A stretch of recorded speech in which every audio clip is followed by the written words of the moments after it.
عبادي أني أنا الغفور الرحيم وأن عذابي هو العذاب الأليم. الحمد لله نحمده ونستعينه ونستغفره ونؤمن به ونتوكل عليه ونعوذ بالله من شرور أنفسنا ومن سيئات أعمالنا من يهده الله فلا مضل له ومن يضلله فلا هادي له وأشهد أن لا إله إلا الله وحده لا شريك له وأشهد أن محمدا عبده ورسوله أما بعد فأعوذ بالله من الشيطان الرجيم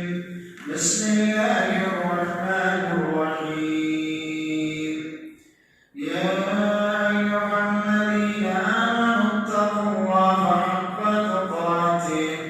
ولا تموتن إلا وأنتم مسلمون يا أيها الناس اتقوا ربكم الذي خلقكم من نفس واحدة وخلق منها زوجها وبث منهما رجالا كثيرا ونساء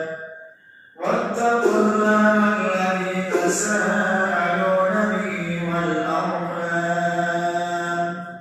إن الله كان عليكم رقيبا يا أيها الذين آمنوا اتقوا الله وقولوا قولا سديدا يصلح لكم أعمالكم ويغفر لكم ذنوبكم ومن يطع الله ورسوله فقد فاز فوزا عظيما فإن خير الحديث كتاب الله وخير الهدي هدي محمد المصطفى صلى الله تعالى عليه وسلم وشر الأمور محدثاتها وكل محدثة بدعة وكل بدعة ضلالة وكل ضلالة في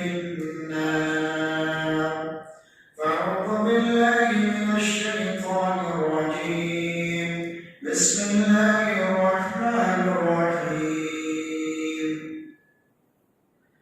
الذين آمنوا وتطمئن قلوبهم بذكر الله ألا بذكر الله تطمئن القلوب وقال النبي صلى الله عليه وسلم إن الله لا ينظر إلى صوركم ولا إلى أموالكم وإنما ينظر إلى قلوبكم وأعمالكم. محترم حاضرین جمعہ پردہ نشین خواتین اسلام، تمام قسم کی تعریف حمد و ثنا کبریا و بڑائی اللہ رب العالمین کے لیے، اس کے بعد درود و سلام ہو تمام انبیاء کرام علیہ السلام پر اور خصوصاً ہمارے آخری نبی جناب محمد رسول اللہ صلی اللہ علیہ وسلم پر. اللهم صل على محمد وعلى آل محمد كما صليت على إبراهيم وعلى آل إبراهيم إنك حميد مجيد. اللهم بارك على محمد وعلى آل محمد كما باركت على إبراهيم وعلى آل إبراهيم إنك حميد مجيد. محترم حاضرین اجماع، پچھلے خطبے میں بات ہو رہی تھی کہ اگر ایک مومن، ایک انسان دنیا میں سعادت کی زندگی گزارنا چاہیے، چاہے وہ سکون کی زندگی گزارنا چاہے، امن اور شانتی کے ساتھ زندگی گزارنا چاہیے، دل کے اطمینان کے ساتھ زندگی گزارنا چاہیے، تو اس کے لیے ضروری ہے کہ کتاب و سنت کے مطابق جن چیزوں پر عمل کرنے کا حکم دیا گیا ہے ان چیزوں پر عمل کریں، اور جن چیزوں سے اللہ رب العالمین نے پیارے رسول صلی اللہ علیہ وسلم نے منع کیا ہے اس چیز سے باز آئے. پھر اس کے بعد اس میں بھی ایک ترتیب ہے اور اس کی ایک مثال آپ کے سامنے بیان کی گئی تھی. اس میں سب سے پہلی چیز یہ ہے کہ انسان فرائض کی پابندی کرے، اور فرائض کی ایک ترتیب ہے کہ انسان نماز کی پابندی کرے تو وقت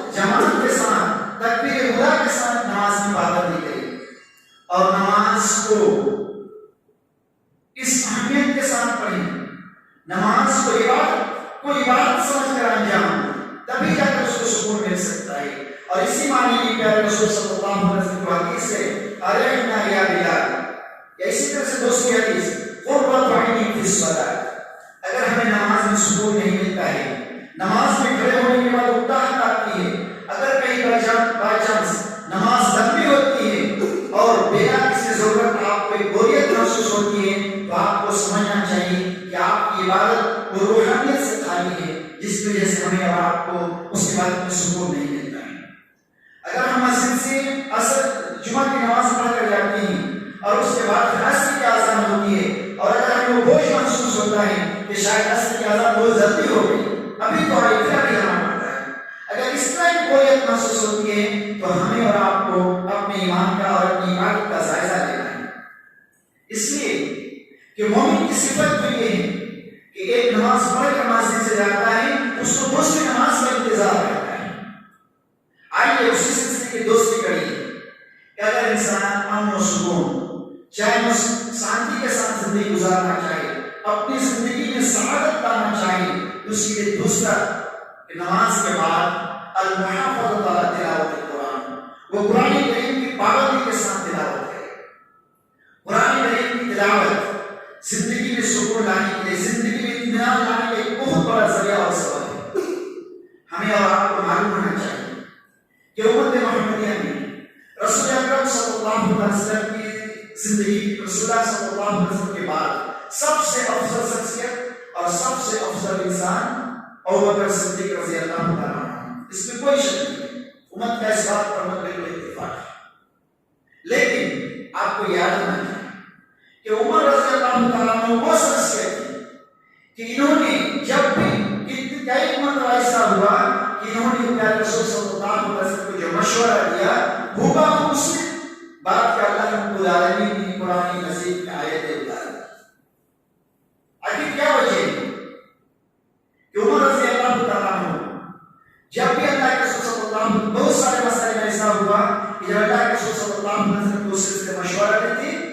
تو اللہ رب العالمین وہی حکم نازل کرتا. مثال کے طور پر مقام ابراہیم کے تعلق سے آتا ہے کہ عمر رضی اللہ عنہ نے اللہ کے رسول صلی اللہ علیہ وسلم سے فرمایا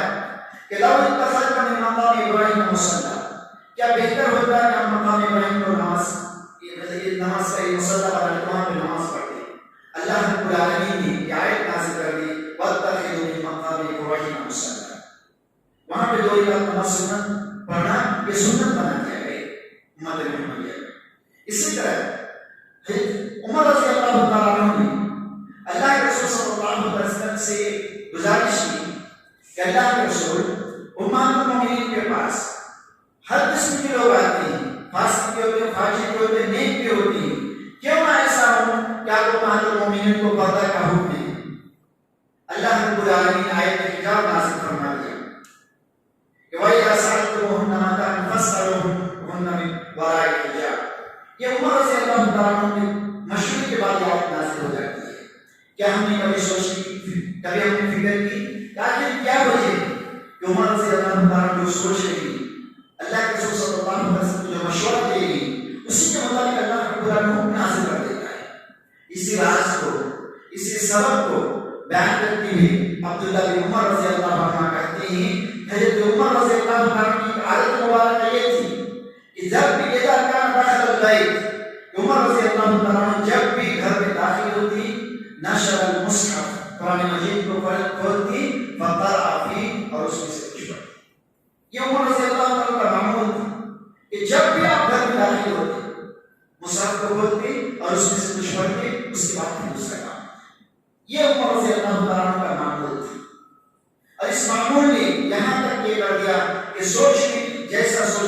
جیسا مشورہ اللہ کے رسول صلی اللہ علیہ وسلم کو دے رہے ہیں ویسا اللہ رب العالمین حکم نازل فرما دیتے ہیں. ہمیں سوچنا چاہیے کہ آج ہمارا جو قرآن سے رشتہ ہے یہ کتنا مضبوط ہے. ہم قرآن کو کتنا مرتبہ دن میں یا ہفتے میں یا مہینے میں کھول لیتے ہیں. یہ رشتہ بھی ہمیں دیکھنا ہے, اس کا جائزہ لینا ہے. اس لیے کہ زندگی میں آپ کو سکون لانے کے لیے, زندگی میں چین اور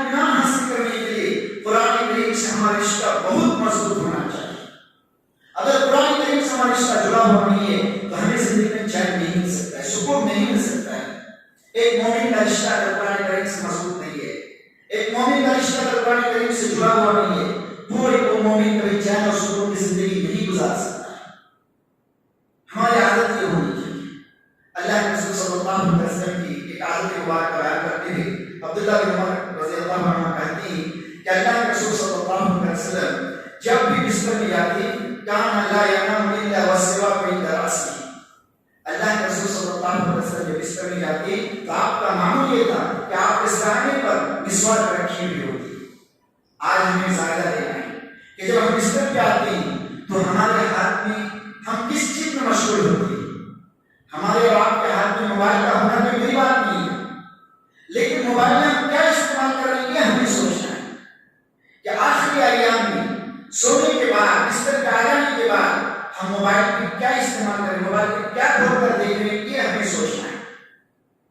اگر ہم اسلامی نالج لے رہے ہیں، اس سے قرآن مجید کی تلاوت کر رہے ہیں، قرآن مجید کی تفسیر وغیرہ دیکھ رہے ہیں، قرآن مجید کو سمجھنے کی کوشش کر رہے ہیں تو ماشاءاللہ بہت اچھی بات ہے۔ لیکن اگر ہم الگ دوسری کسی دنیا میں ہوگی تو ہمیں یاد رکھنا چاہیے اللہ کے رسول صلی اللہ علیہ وسلم نے فرمایا کہ یبعث الناس علی یوم القیامہ علی نامات، کہ لوگوں کو قیامت کے دن جس چیز پر اس کی موت ہے اسی حالت میں اٹھایا گیا ہے۔ ہمیں اس چیز کا بھی جائزہ لینا ہے۔ اگر آج ہماری وفات کسی ایسی چیز پہ ہو رہی ہے جو شریعت میں ممنوع ہے تو پھر ہمیں اپنے ایمان کا جائزہ لینا ہے۔ اسی طرح ابو موسیٰ اشعری رضی اللہ عنہ کہتے ہیں اگر میں کسی دن ایسا ہو جائے اگر دن میں ایک مرتبہ یا 2 مرتبہ قرآن مجید پر مصحف پر میری نظر نہ پڑے تو مجھے شرم آتی ہے انی لا استحی اللہ انظر فی عہد ربی مرۃ او مرتین۔ اگر قرآن مجید پر کوئی دن ایسا گزر جائے اور مصحف پر میری نظر نہ پڑے تو مجھے اس دن شرم آتی ہے کہ میں نے ایک دن ایسا گزار دیا، زندگی کا ایک دن ایسا گزر گیا میرے سے گزار دیا گیا کہ جس دن میری نظر قرآن مصحف پر نہیں پڑی۔ ہمیں عبداللہ بن عمرو بن عاص رضی اللہ عنہ کا واقعہ یاد رکھنا چاہیے کہ قرآن مجید کی قراءت کو یا قرآن مجید کو مکمل کرنے کی جو مدت ہے اللہ کے رسول صلی اللہ علیہ وسلم سے پوچھا گیا تو اللہ کے رسول صلی اللہ علیہ وسلم نے فرمایا کہ 40 دن۔ ہم اور آپ ذرا سوچ کر دیکھیے کہ ہم میں سے کون ایسا انسان ہے کہ جس کا 40 دن میں ایک مرتبہ قرآن مجید مکمل ہو جاتا ہے۔ اس حدیث میں یہاں دیکھیں کہ اس صحابی کا ذوق اور شوق اتنا تھا کہ اللہ کے رسول میں اس سے زیادہ طاقت رکھتا ہوں۔ اللہ کے رسول صلی اللہ علیہ وسلم نے فرمایا کہ 30 دن میں ختم کرو، 1 مہینے اس میں اللہ کے رسول میں اس سے زیادہ طاقت رکھتا ہوں۔ اللہ کے رسول صلی اللہ علیہ وسلم 20 دن، پھر 15 دن، پھر 10 دن اور اس کو پھر 7 دن، یہاں تک کہ 3 دن کا بھی معاملہ آتا ہے۔ لیکن جس شخص نے 3 دن میں قرآن مجید کو ختم کیا اس نے قرآن کو سمجھا نہیں اور قرآن مجید کو سمجھ کر پڑھنا ہے۔ تو کہنے کا مطلب یہ ہے کہ یہ روحانی غذا ہے، ہم اس کو چھوڑ کر اطمینان حاصل کرنا چاہیے دنیا کی دوسری چیزوں کو حاصل کر کے، تو دوسری چیزیں حاصل ہونے کے بعد بھی ہمیں اطمینان اور سکون نصیب نہیں ہو سکتا ہے۔ ضروری ہے کہ ہم ان چیزوں پر دھیان دیں۔ امام شافعی رحمۃ اللہ کی تعلیم سے آتا ہے کہ ان کے پاس ایک متوش ہوتا ہے دین سیکھنے کے لیے، وہ جب آ کر بیٹھ گئے امام شافعی رحمۃ اللہ اس وقت قرآن مجید کی تلاوت کر رہے تھے، تو وہ لوگ امام شافعی رحمۃ اللہ تلاوت کرتے جا رہے ہیں، تو جو لوگ دین سیکھنے کے لیے آئے تو انہوں نے کہا کہ ہم آپ کے پاس دین سیکھنے کے لیے آئے ہیں، ہماری طرف بھی آپ دھیان دیجیے۔ امام شافعی رحمۃ اللہ فرماتے ہیں کہ شاید تمہاری فقہ نے تمہیں مشغول کر دیا ہے، اس لیے تمہیں قرآن پڑھنے سے اتنا شغف نہیں ہے۔ مجھے تو قرآن سے اتنا شغف ہوتا ہے، اتنا اچھا لگتا ہے کہ میں کبھی کبھی ایسا بھی ہوتا ہے میرے ساتھ کہ میں عشاء کے بعد پڑھ لے کر بیٹھتا ہوں، فجر ہو جاتی ہے اور مجھے پتہ نہیں چلتا ہے۔ اس حد تک میں قرآن پڑھنے میں مشغول ہو جاتا ہوں، اس حد تک مجھے قرآن سے محبت ہے اور اس حد تک مجھے قرآن پڑھنے میں اچھا لگتا ہے۔ اسی طرح یحییٰ بن معاذ ایک تابعی بہت بڑے نام ہوتے ہیں، ان کی جب آخری وقت میں وفات کے وقت ان سے پوچھا گیا کہ آپ کی آخری خواہش کیا ہے؟ ان کی آخری خواہش ہے، وہ کہتے ہیں کہ زندگی کے آخر میں 2 ہی خواہش ہے، وہ ایک یہ مجھے کوئی ایک ایسا خالی گھر مل جائے جس میں کوئی نہ ہو، اور دوسرا کہ اس میں اچھی رسم و خط بنے، اچھی رائٹنگ والی قرآن ہو جس کو پڑھنے میں آسانی ہو اور میں اس کو دیکھ کے اس کمرے کے اندر پڑھوں۔ یہ آخری خواہش ہے، مرنے کے وقت یہ خواہش معلوم کی گئی، پوچھی گئی کہ آپ کی آخری اچھا کیا ہے؟ آپ آخری خواہش کریں تو کہیں کہ مجھے ایک ایسا گھر مل جائے جس میں کوئی نہ ہو، گھر خالی ہو اور اس میں ایسا مصحف ہو جو مطلب اچھی ہینڈ رائٹنگ سے لکھی ہوئی ہو، پڑھنے میں آسانی ہو اور میں اس کو بیٹھ بیٹھ کر پڑھتا ہوں. یہ آخری خواہش. تو کہنے کا مطلب یہ ہے کہ اپنی زندگی میں امن و سکون اور چین لانے کے لیے یہ چیزیں ہمارے لیے ضروری ہے کہ ہم ان چیزوں کی طرف دھیان دیں. اور کیوں نہ ہو، اللہ کے رسول صلی اللہ علیہ وسلم نے فرمایا ابشروا فإن هذا القرآن بيد الله وطرفكم بيده. یہ جو قرآن مجید ہے اس کا ایک کنارہ اللہ رب العالمین کے ہاتھ میں ہے اور دوسرا تمہارے ہاتھ میں ہے. فتمسكوا به، اس کو مضبوطی کے ساتھ تھام لو. فإنكم لن تهلكوا ولن تضلوا بعده أبدا، پھر اس کے بعد تو نہ تم گمراہ ہوگے نہ بھٹکو گے. یہ قرآن مجید کی کتاب ہے،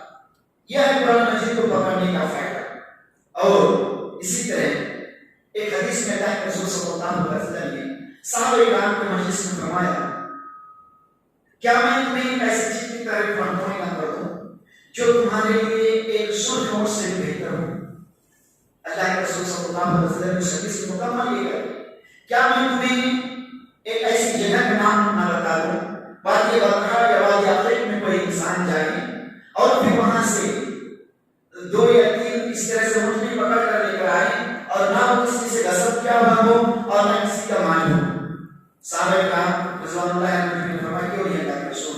تو اللہ کے رسول صلی اللہ علیہ وسلم نے فرمایا کہ تم میں سے کوئی شخص چاہیے وہ مسجد میں جائے 1 آیت یا 2 آیت جس سے جتنا ہو سکے قرآن پڑھے یا سیکھے. یہ چیز اس کے لیے 1 آیت 1 اٹھنے سے بہتر، 2 آیت 2 اٹھنے سے بہتر. اس طرح ہمیں قرآن مجید کی فضیلت بیان کی. اور یہ چیزیں رکھنے کے بعد ہمیں اللہ رب العالمین کا شکریہ ادا کرنا چاہیے کہ الحمدللہ یہ چیزیں آج کے زمانے میں حاصل کرنا ہے، پڑھنا، اس پر عمل کرنا کوئی مشکل کام نہیں ہے. اللہ کے فضل و کرم سے مسجد میں صبح شام خاص کر کے فجر کے بعد قرآن مجید کے درس کا انتظام ہے.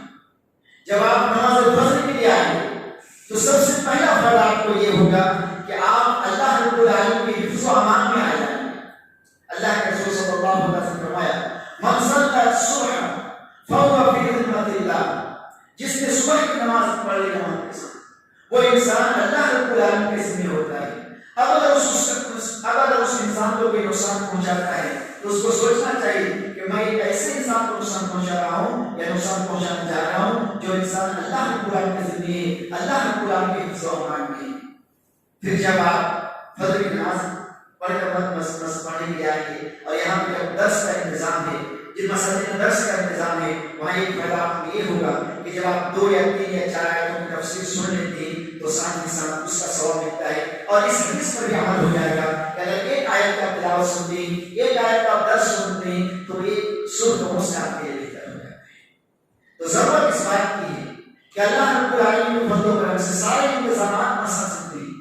ہمیں صرف مسجد کو اٹھ کر آنا ہے اور ان چیزوں کی طرف دھیان دینا ہے. ہمیں اپنا رشتہ قرآن کریم سے مضبوط کرنا ہے، تبھی جا کر ہمارا زندگی میں ہم کو سکون اور چین آ سکتا ہے. تبھی ہم ہر معاملے میں کامیاب ہو سکتے ہیں، ہر فیلڈ میں کامیاب ہو سکتے ہیں. قرآن مجید سے رشتہ توڑ کر کبھی بھی مومن کامیاب نہیں ہو سکتا ہے اور نہ ہی کبھی اپنی زندگی میں امن و سکون اور چین حاصل کر سکتا ہے. اس سلسلے میں ایک بہت ہی مشہور واقعہ آپ کے سامنے رکھتا ہوں کہ امام احمد بن حنبل رحمہ اللہ نے ایک مرتبہ امام شافعی رحمہ اللہ کو اپنے گھر میں کھانے میں دعوت دی. امام احمد بن حنبل رحمہ اللہ نے جب امام شافعی رحمہ اللہ دعوت میں آئے تو امام احمد بن حنبل رحمہ اللہ نے اپنی بیٹیوں سے کہا کہ جو شخص مہمان بن کر ہمارے گھر میں آ رہا ہے، یہ امام شافعی امام احمد بن حنبل کے استاد ہیں. امام احمد بن حنبل نے کہا اپنی بیٹی سے کہ جو انسان ہمارے گھر میں مہمان بن کر آ رہا ہے یہ انسان بہت ہی زیادہ متقی پرہیزگار ہے، تہجد گزار ہے اور بہت کم کھانا کھاتا ہے. 2 صفت بیان کی امام احمد بن حنبل نے امام شافعی رحمہ اللہ نے کہ تہجد گزار انسان ہے اور بہت کم کھانا کھاتا ہے. امام شافعی رحمہ اللہ جب امام احمد بن حنبل رحمہ اللہ کے گھر میں آئے تو اس دن معمول سے تھوڑا زیادہ کھانا کھایا. عموماً احمد بن حنبل رحمہ اللہ کو جتنا گمان تھا، جتنا خیال تھا، اس نے کچھ زیادہ ہی کھانا کھایا. اس کے بعد پھر رات کی بچوں نے جو پانی رکھا تھا تہجد کی نماز میں وضو کے لیے، جو لوٹے میں برتن میں جو پانی رکھا تھا، تو صبح دیکھا کہ پانی جو ہے برتن اسی طرح رکھا ہوا ہے. بچوں کو بیٹیوں پہ تعجب ہوا کہ آپ تو کہہ رہے تھے کہ انسان کم کھانا کھاتا ہے لیکن کھانا بھی زیادہ کھایا. آپ پہلے دن تہجد گزار ہیں لیکن پانی جیسا تھا ویسا ہی نہیں. امام احمد بن حنبل رحمہ اللہ نے مطلب کہ امام شافعی رحمہ اللہ صاحب نے یہ سوال کر ہی دیا کہ میں نے بچوں سے یہ کہا تھا لیکن آپ کا معاملہ کچھ آج ایسا ہے. امام شافعی رحمہ اللہ کا جواب سنیے. انہوں نے کہا کہ جس نے کھانا بنایا تھا کیا وہ حافظ قرآن تو نہیں کہیں؟ امام شافعی رحمہ اللہ نے کہا کیا کھانا بنانے والی یا جس نے کھانا بنایا وہ حافظ قرآن تو نہیں؟ اس کا ریلیشن قرآن سے کہیں بہت زیادہ جڑا ہوا تو نہیں ہے؟ اس لیے کہ میں نے جب یہ لقمہ پہلے لیا تو مجھے بہت اچھا لگا, پھر میں نے جب دوسرا لقمہ لیا تو اور اچھا لگا, پھر جب میں نے تیسرا لیا تو اور اچھا لگا, یہاں تک کہ میں معمول سے زیادہ کھانا کھایا. امام احمد بن حنبل رحمہ اللہ کہتے ہیں کہ میری بیٹی کی عادت مبارکہ یہ ہے کہ جب وہ کھانا گیس پہ چڑھا دیتی ہے, کھانا چولہے پہ چڑھا دیتی ہے تو پھر وہ ادھر کھانا پکنے کے لیے تیار ہو جائے, کھانا پکنا شروع ہوتا ہے ادھر وہ قرآن مجید کی تلاوت کرتی ہے. جب تک کھانا پک نہیں جاتا تب تک وہ قرآن مجید کی تلاوت کرتی رہتی ہے, اور پھر جب کھانا پک جاتا ہے تو قرآن مجید کی تلاوت بند کر دیتی ہے اور کھانا پکا دیتی ہے. یہ ہے قرآن مجید کی تلاوت کی برکت. اسی لیے ضرورت اس بات کی ہے کہ ہم اپنی بہنوں کو, اپنی بچیوں کو, اپنی ماں کو اس بات کی تعلیم دیں کہ اس کا بھی ریلیشن قرآن کریم سے جڑا ہوا ہے. تبھی ہمارے گھر میں برکت آئے گی, تبھی کھانے میں برکت ہوگی, تبھی گھر میں مسائل سلجھیں گے, تبھی ہر معاملہ مذہب اسلام کے مطابق حل ہو جائے گا اور گھر میں کسی طرح کی کوئی پریشانی نہیں آئے گی. اور عورتوں کو چاہیے, ہمیں بھی عورتوں کو تعلیم دینا چاہیے اور عورتوں کو چاہیے کہ گھر کے کام میں دلچسپی لے, یہ سوچ کر کہ میں اگر شوہر کی خدمت کرتی ہوں تو میرے شوہر جس سے جو نماز کے پابند ہیں, جو دین کے کام کر رہے ہیں, جو محنت کر کے دینی خدمات میں خرچ کر رہے ہیں, مجھے بھی اس کا ثواب ملے گا. اور اس کی واضح مثال میں آپ کے سامنے رکھتا ہوں. اللہ کے رسول صلی اللہ علیہ وسلم غار حرا میں تھی, ماں خدیجہ رضی اللہ تعالیٰ عنہا کھانا بنا کر لے جا رہی تھی. ایک مرتبہ کا واقعہ ہے. اسی طرح اللہ کے رسول صلی اللہ علیہ وسلم غار حرا میں تھی اور ماں خدیجہ رضی اللہ تعالیٰ عنہا کھانا بنا کر لا رہی تھی. ابھی غار حرا پہنچنے والی تھی ماں خدیجہ رضی اللہ تعالیٰ عنہا. جبریل علیہ السلام اللہ کے حکم سے نبی کریم صلی اللہ علیہ وسلم کے پاس تشریف لاتی ہیں اور کہتی ہیں یہ خدیجہ آپ کے پاس آ رہی ہیں. آپ کو اندازہ نہ ہو چاہیے کہ اس وقت جس وقت رسول اکرم صلی اللہ علیہ وسلم کی شادی ماں خدیجہ رضی اللہ تعالیٰ عنہ سے ہوئی تھی, اس وقت عرب کے بہت مطلب کہ مالداروں میں شمار ہوتا تھا ان کا, ماں خدیجہ رضی اللہ تعالیٰ عنہ کا. لیکن دیکھیے قربان جائے پر کیا یہ کھانا بنا کر خود رسول اکرم صلی اللہ علیہ وسلم کے پاس لے کر جا رہی ہیں. جبریل امین علیہ السلام رسول اکرم صلی اللہ علیہ وسلم کے پاس آئی اور کہا یہ خدیجہ ہے. جب یہ آپ کے پاس آئی تو کہنا کہ تیرا رب تجھے سلام کہتا ہے, اور جبریل علیہ السلام کہتے ہیں امین, اور میری طرف سے بھی کہنا کہ جبریل علیہ السلام بھی تجھے سلام کہتا ہے. اور اتنی محنت کر کے جب شوہر کے کھانا بنا کر آتی ہے, ظاہر سی بات ہے مکے کی سرزمین میں اس تپتی ہوئی دھوپ میں سر درد بھی ہوگا, پہاڑی پہ چڑھتی ہوئی تکلیف بھی ہوگی. جبریل علیہ السلام کہتے ہیں کہ اللہ رب العالمین کی طرف سے وبشرھا ببیت فی الجنہ, کہ انہیں جنت میں گھر کی خوشخبری دے دو اللہ رب العالمین کی طرف سے کہ من قصب لا صخب فیہا ولا نصب, ایک ایسے محل کی جس میں نہ شور غل ہوگا اور نہ ہی کسی طرح کا کوئی سر درد ہوگا. تو ضرورت اس بات کی ہے کہ مرد ہو یا عورت, مومن ہو یا مومنات, ہر شخص کا ہم میں سے قرآن کریم سے رشتہ جڑا ہوا رہنا چاہیے, تبھی جا کر زندگی میں امن و سکون اور چین مل سکتا ہے. یہ دوسرا شرط ہے. تیسرا یہ ہے کہ انسان اگر امن و سکون اور چین کی زندگی گزارنا چاہے تو اس کو چاہیے, ایک مومن کو چاہیے کہ جب بھی وہ چین اور سکون کی زندگی گزارنا چاہیے اس کے لیے ضروری ہے, دوسرے لفظوں میں ایک مومن کے لیے ضروری ہے کہ ہمارا جو دل ہے یہ بغض, حسد, تعصب, عناد, عصبیت, ہر قسم کی بیماری سے پاک و صاف. اور سوچنے کی بات یہ ہے, ایک سمجھنے کی بات یہ ہے کہ اگر کوئی انسان دنیا کی زندگی میں خوبصورتی کے طور پر اگر پھول وغیرہ خرید کر لاتا ہے اور کسی اسٹیج پر لگاتا ہے تو ہمیشہ پھول سے زیادہ اس اسٹیج کی قیمت ہوتی ہے.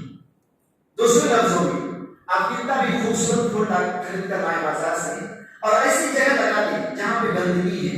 تو اس پھول کی کوئی اہمیت نہیں ہے. اس جگہ کی پہلے اہمیت ہونی چاہیے, وہ جگہ صاف ستھرا ہونی چاہیے, اس کے بعد آپ اس میں پھول ڈالیں گے تبھی اس پھول کی اہمیت ہے۔ دوسری لفظ ہوئی، ایک انسان جب کہیں رشتے داروں میں جاتا ہے تو ایک مرتبہ اپنا ڈریس اپنا سب و صورت دیکھ لیتا ہے، نہا وہاں کے کچھ لوگ لگا کر جاتا ہے، اچھا بن کر جاتا ہے، کیوں؟ تاکہ لوگوں کی نظر میں اچھا لگے، لوگوں کو دیکھنے میں اچھا لگے۔ یہاں پہ سوچنے کی بات ہے کہ اللہ کے رسول صلی اللہ علیہ وسلم فرماتے ہیں کہ ان اللہ لا ينظر الى صوركم ولا الى اموالكم وانما ينظر الى قلوبكم واعمالكم، کہ اللہ رب العالمین ہماری شکل و صورت کی طرف نہیں دیکھتا ہے، ہمارے مال و دولت کی طرف نہیں دیکھتا ہے، ہمارے دل کی طرف دیکھتا ہے۔ سوچنے کی بات یہ ہے کہ اگر ہم کہیں رشتے داروں میں جاتے ہوئے، شادی محل میں جاتے ہوئے لوگوں کی نظر کتنی قدر کرتے ہیں کہ صاف ستھرا بن کر جاتے ہیں، تو اللہ رب العالمین کی مبارک نظر جس جگہ پہ پڑے اس جگہ کو صاف رکھنے کی کتنی ضرورت ہے۔ جب اللہ رب العالمین کی نظر ہمارے دلوں میں پڑتی ہے تو پھر ہمارے دل کو کتنا صاف کرنے کی ضرورت ہے۔ اس لیے امن و سکون اور چین لانے کے زندگی میں ہمیں اپنے دل کو بھی صاف ستھرا کرنے کی ضرورت ہے۔ اور صحابہ کرام بات کرتے ہیں، عبداللہ بن مسعود رضی اللہ عنہ بات کرتے ہیں کہ اللہ کے رسول صلی اللہ علیہ وسلم صحابہ کرام کی مجلس میں بیٹھے ہوئے تھے، تو اللہ کے رسول صلی اللہ علیہ وسلم نے فرمایا کہ ابھی تمہارے اندر تمہارے پاس جو شخص آنے والا ہے وہ انسان جنتی ہے۔ اللہ کے رسول صحابہ کرام کی مجلس میں کہا ہے کہ ابھی جو انسان تمہارے پاس آنے والا ہے یہ انسان جنتی ہے۔ صحابہ کرام دیکھتے ہیں کہ آخر کون آ رہا ہے، دیکھنے کے ساتھ رضی اللہ عنہ، اور اس کے ہاتھ میں ایک جوتی ہے اور داڑھی مبارک سے وضو کا پانی نظر رہا ہے۔ دوسرا دن پھر ایسا ہوا کہ اللہ کے رسول صلی اللہ علیہ وسلم نے کہا کہ آج جو انسان تمہارے پاس آ رہا ہے وہ انسان جنتی ہے، اس دن بھی ساتھ رضی اللہ عنہ۔ پھر تیسرا دن ایسا ہوتا ہے، تیسرا دن بھی ساتھ رضی اللہ عنہ ہوتے ہیں، تینوں دن اتفاق دیکھیے کہ ساتھ رضی اللہ عنہ آتے ہیں۔ عبداللہ بن عمرو بن عاص رضی اللہ عنہ کہتے ہیں کہ میں اس راز کو معلوم کرنے کے لیے آخر ان کے اندر کون سی خوبی ہے، میں اس راز کو معلوم کرنے کے لیے ان کے گھر 3 دن گیا، اور آخر میں اس سے پوچھا کہ میں یہ راز معلوم کرنے آیا تھا کہ اللہ کے رسول صلی اللہ علیہ وسلم نے آپ کی موت سے پہلے، آپ کے حساب و کتاب سے پہلے، قیامت قائم ہونے سے پہلے آپ کو 12 جنت کی خوشخبری دے رہے ہیں، آخر وجہ کیا ہے، مجھے یہ معلوم کرنا تھا۔ لیکن تینوں دن عبداللہ بن عمرو بن عاص رضی اللہ عنہ کے گھر میں جاتے ہیں اور معمول سے زیادہ کچھ نہیں پاتے ہیں۔ عشاء کی نماز پڑھ کر سوتی ہیں، تہجد پڑھتے، تہجد پڑھ لیتی ہیں، فجر کی نماز پڑھتی ہیں۔ عبداللہ بن عمرو بن عاص رضی اللہ عنہ کو تعجب ہوتا ہے کہ معمول سے تو زیادہ کچھ دکھ نہیں رہا ہے، پھر آخر اللہ کے رسول صلی اللہ علیہ وسلم بار بار خوشخبری کیوں دیتے؟ عبداللہ بن عمرو بن عاص رضی اللہ عنہ کہتے ہیں کہ جب میں جانے لگا تو انہوں نے کہا کہ جو راز ہے میں بتا دیتا ہوں، ایک راز کہ جب میں بستر پہ آتا ہوں، سعد رضی اللہ عنہ کہتے ہیں کہ جب میں بستر پہ آتا ہوں غیر انی لا اجد فی نفسی علی احد من المسلمین غلا یا غشا، کہ جب میں بستر پہ آتا ہوں تو اللہ رب العالمین سے یہ دعا کرتا ہوں کہ الہ العالمین میں نے اپنے دلوں سے تمام مسلمانوں کے حسد و کینہ کا جو کچھ تھا سب کو خالی کر دیا، میں نے سب کو معاف کر دیا، تو بھی مجھے معاف کر دے۔ بستر پہ آنے کے بعد میں یہ دعا کرتا ہوں۔ اسی طرح وَلَا أَشْكُرُ عَلَى خَيْرٍ آتَاهُ اللَّهُ إِيَّاهُ، اور دوسری بات یہ کہ جب اللہ رب العالمین اگر کسی کو کسی نعمت سے نوازا ہے تو میں نے اس پر کبھی حسد نہیں کیا ہے۔ یہ ہے وجہ سبب ممتاز ہونے کی کہ جب میں بستر پہ جاتا ہوں اللہ رب العالمین سے دعا کرتا ہوں الہ العالمین میں نے اپنے دل کو بالکل پاک و صاف کر ہر سب کو میں نے معاف کر دیا، مجھے بھی تو معاف کر دے۔ اور جب اللہ رب العالمین نے اگر کسی کو کسی نعمت سے نوازا ہے تو میں نے اس پر کبھی حسد نہیں کیا۔ دوسری روایت میں وَلَيْسَ فِي قَلْبِهِ غِمْرٌ، اس کے دل میں کسی کے لیے تنگی، کسی کے لیے دشمنی، کسی کے لیے بغض، کسی کے لیے کینہ، حسد، ہر طرح سے دل کو خالی کر دیا۔ یہ ہے ممتاز ہونے کی، اپنی زندگی میں امن و سکون اور چین لانے۔ اس لیے اگر دل پاک و صاف نہ ہو، دل میں اگر کسی کے خلاف بغض ہو، حسد ہو، کینہ ہو، کپٹ ہو، وہ انسان کبھی سکون کی زندگی جی نہیں سکتا ہے۔ اور حسد ہمیشہ جس پر حسد کرتا ہے اس سے پہلے یہ انسان برباد ہو جاتا ہے۔ کبھی کبھی تو ایسا بھی ہوتا ہے کہ جس کے خلاف حسد کیا جا رہا ہے اس کو معلوم بھی نہیں ہوتا ہے اور یہ انسان اسی چکر میں برباد ہو جاتا ہے۔ اللہ کے رسول صلی اللہ علیہ وسلم نے حدیث میں فرمایا افضل الناس کل مخموم الخط و صدوق اللسان، اللہ کے رسول صلی اللہ علیہ وسلم نے فرمایا کہ تم میں سے بہترین انسان وہ ہے جو مخموم القلب ہو اور صدوق اللسان، زبان کا سچا۔ صحابہ کرام رضوان اللہ علیہم اجمعین نے عرض کیا اللہ کے رسول زبان کا سچا یہ تو سمجھ میں آیا کہ زبان کا ہر معاملے میں سچ بولتا ہو، کبھی جھوٹ نہ بولتا ہو، کبھی جھوٹ کا سہارا نہ لیتا ہو، یہ تو سمجھ میں آیا، لیکن مخموم القلب کیا ہے؟ اللہ کے رسول صلی اللہ علیہ وسلم نے فرمایا کہ مخموم القلب یہ ہے کہ اتقی انتی لا اسم فی، وہ دل جو بغض، حسد، کینہ، کپٹ وغیرہ سے پاک ہو، لا بغی ولا غل ولا حسد، یعنی ایسا دل ہو اس کے پاس کہ کسی کے خلاف حسد، کینہ، کپٹ، بغض، عداوت، دشمنی نہ ہو، دل بالکل پاک و صاف ہو۔ یہ ہے زندگی میں امن و سکون اور چین لانے کا ذریعہ۔ اگر انسان ان چیزوں کو چھوڑ دے، ان چیزوں کو بالائے طاق رکھ کر دنیا کے مال و دولت کو حاصل کر کے اپنے زندگی میں سکون اور چین لانا چاہے، وہ انسان کبھی اپنی زندگی میں چین و سکون نہیں لا سکتا ہے۔ الذین آمنوا وتطمئن القلوب، جن لوگوں نے ایمان لایا اور اپنے دلوں میں اطمینان پہنچایا، یاد رکھو الا بذکر اللہ تطمئن القلوب، دلوں کو یہ اطمینان پہنچتا ہے وہ اللہ کے قرآن کے ذکر سے، اللہ کے قرآن کی عبادت سے، اللہ کے قرآن کی فرمانبرداری سے اور دلوں کو پاک و صاف رکھنے سے۔ اللہ رب العالمین سے دعا ہے کہ الہ العالمین ہم سب کو سعادت کی زندگی گزارنے کی توفیق عطا فرما، الہ العالمین ہم سب کو ایک دوسرے کو خیر کی طرف لانے کی توفیق عطا فرما، الہ العالمین ہم سب کو کتاب و سنت کے تابع رہ کر زندگی گزارنے کی توفیق عطا فرما۔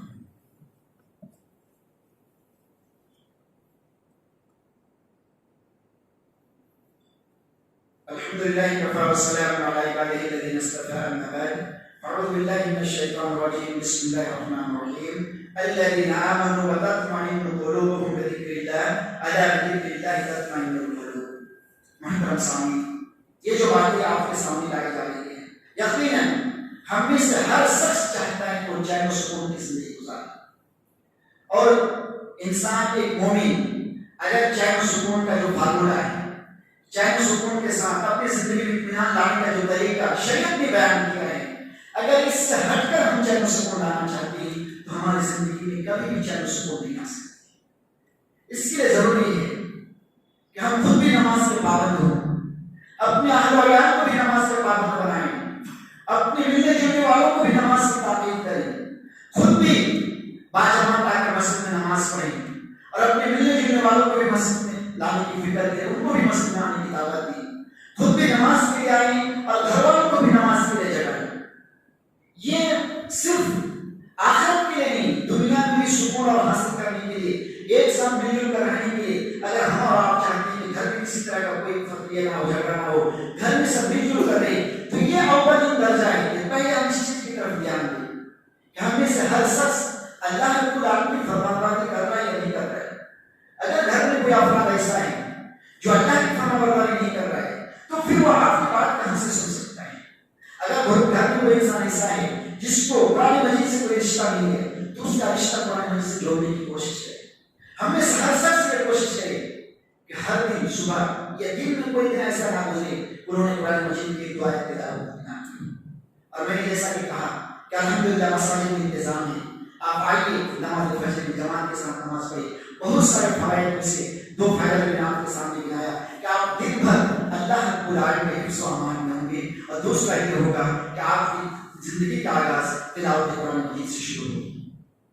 اسی طرح زندگی میں ہم سکون لانے کے لیے ہم خود بھی اپنے دل کو پاک و صاف رکھیں، اپنے بچوں کو اس طرح کی تعلیمات دیں تاکہ وہ بھی اسی طرح کی اپنے دل میں کینہ و کفر نہ رکھیں۔ آخر میں اللہ رب العالمین سے دعا ہے الہ العالمین ہم سب کو سعادت کی زندگی گزارنے کی توفیق عطا فرما، الہ العالمین ہم سب کے گناہوں کو معاف فرما، الہ العالمین ہمارے خطا اور رنجشوں کو درگزر کر دے، الہ العالمین ہم سب کو ہمارے اولادوں کو اپنے والدین کی خدمت کرنے کی توفیق عطا فرما، ہم سب کو اپنے والدین کے آنکھوں کی ٹھنڈک بننے کی توفیق عطا فرما، الہ العالمین ہم میں سے جو بھی انسان کسی بھی ناحیے سے پریشان ہے ان سب کی پریشانی کو دور فرما، الہ العالمین ہم میں سے جو انسان بیمار ہے چاہے وہ روحانی بیمار ہو یا جسمانی بیمار ہو ان سب کو شفائی کو عطا فرما، الہ العالمین ہم میں سے جو بھی اولاد ہیں ان کو بارونق بنا دے، الہ العالمین ہم میں سے جو صاحب مال ہے جس کو تو نے مال و دولت سے نوازا ہے اس کی مال میں برکت عطا فرما، الہ العالمین جو بے روزگار ہے اس کے رزق کا انتظام کر دے، الہ العالمین جو مقروض ہے اس کے اپنی غیبی خزانوں سے مدد کرے تعالیٰ سے چھٹکارا دلا دے۔ الہ العالمین ہم سب جیسے آج تیرے گھر میں جمع ہیں اسی طرح ہم جنت الفردوس میں جمع کر دے۔ الہ العالمین ہم سب کو رسول اکرم صلی اللہ علیہ وسلم کی رفاقت حاصل فرما۔ الہ العالمین ہم سب کو اپنے دیدار کا مستحق بنا دے۔ اقول قولی ھذا واستغفر اللہ لی ولکم ولسائر المسلمین وآخر دعوانا الحمد للہ رب العالمین۔ سبحان ربک رب العزۃ عما یصفون وسلام علی المرسلین والحمد للہ رب العالمین۔